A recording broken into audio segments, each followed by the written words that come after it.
Yasmin, what have we got down the end? The Sun. The Sun. Why are we reading The Sun?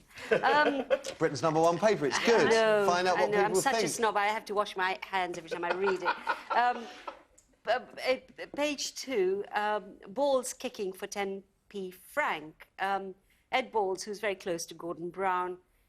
I mean, yes, it was a very bad day for the government because their worst enemies were their ex-best friends. All the insiders gave them a harder time than any Tory possibly could. Frank Field in particular. And Frank Field, who's got this kind of strange priestly conviction charm about him. You know, he can persuade anything. You mean he stands by what he believes in, you mean? He's very earnest, and I think he wins a lot of people. He was appointed to do this massive review into welfare, which he did. They didn't like any of his recommendations, so they fired him. And then it turns out that everything he said was probably right. But the 10p, the rebellion over the 10p tax was led by him. Yes, and they're supposed to be giving us details about the compensation. I was listening to the news yesterday saying, oh, you know, no one's entirely sure how they're going to do it. What I am sure about is it's going to be incredibly bureaucratic, incredibly complicated, probably failed to help a significant proportion of the 5.3 million they're not looking after. Why don't they just repeal the repeal and put the 10p tax back in? Well, I think this is why Frank is rising again, the Dracula figure,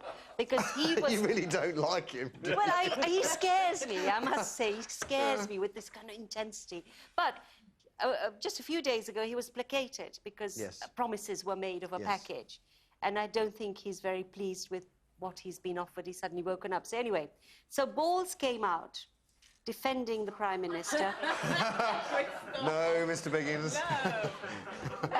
And sort of lashing out at all those who rather self-indulgently, the rest, not Frank Field, have been having a go at each other. I mean, it's awful. Frank Field also said that Gordon Brown will go before the next election, which is intriguing because it goes back to something we were talking about on the show last week, which is if he went, who would they replace him with? And they did, I think one of the papers did an opinion poll, and they put forward all the current runners and riders, you know, high-ranking cabinet ministers and so forth, and Tony Blair. And the interesting thing about the poll was that even though Gordon Brown is polling the worst results in sort of 60, 70 years, all the alternatives polled even worse. So, I mean, it might be, but, you know, they might not want him there. Yeah, we're in for Tory times. This is what's bothering me very much, but we won't go there.